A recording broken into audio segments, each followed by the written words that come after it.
После показа сериала «Великолепный век» родилась красивая легенда о том, что после свадьбы с Хюррем султан Сулейман отказался от встреч с другими наложницами, чтобы доказать ей свою любовь.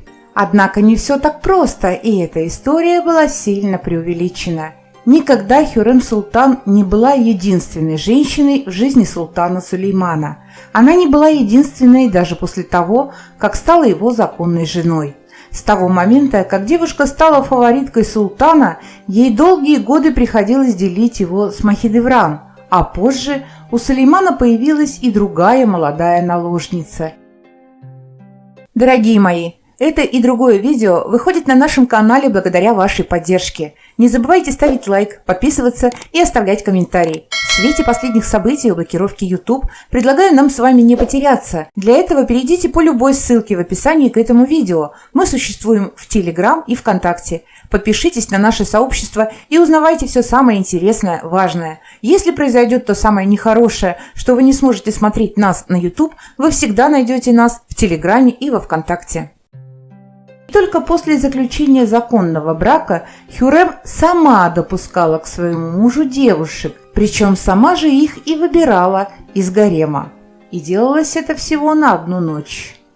Несмотря на все законы любви, существование султанского гарема отменить полностью было невозможно. Старые традиции прочно вошли в жизнь дворца династии, да и сама Хюррем не могла постоянно приходить на ночное свидание к своему мужу по ряду естественных женских причин, и именно в такие дни к нему приводили других наложниц. Дорогие мои, напоминаю вам, что данную версию исторических событий Османской империи предоставила нам автор сайта Султан ТВ. Ссылку на этот сайт вы можете найти в описании к нашему видео.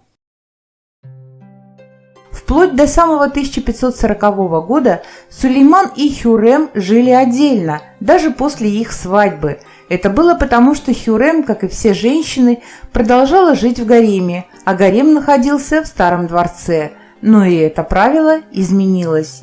Один французский дипломат Гильом Пельсье в 1540 году в своих записках написал о том, что у султана Сулеймана случилась большая беда и скоро его ждут огромные расходы.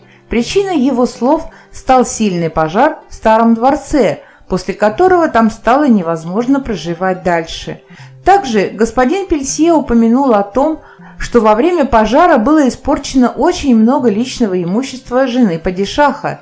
Это свидетельствует о том, что Хюррем переехала в Топкапы именно из-за пожара. Однако дворец Топкапы изначально не был рассчитан на проживание такого огромного количества людей. И в тот момент нужно было срочно решать, что делать с наложницами. Хюррем и Сулейман приняли совместное решение выдать самых красивых и умных девушек замуж за пашей. Так несколько рабынь стали женами государственных чиновников. Но это не спасло всей ситуации, ведь оставалось еще около 300 девушек, которых просто некуда было деть.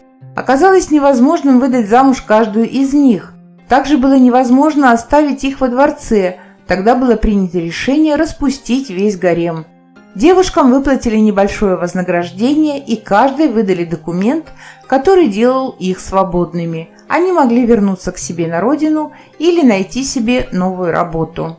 Поэтому можно сказать, что Сулейман действительно какое-то время жил без гарема, но произошло это не из-за любви к Хюррем, а потому что так сложились обстоятельства, и Хюррем оказалась тут совершенно ни при чем. Однако многие из нас уже знают, что вскоре по заданию султана Сулеймана великий архитектор Мемар Синан заложил строительство нового гарема во дворце Топкапы. Его площадь регулярно увеличивалась с каждым последующим султаном, и зависела она от размера женского аппетита к своим наложницам.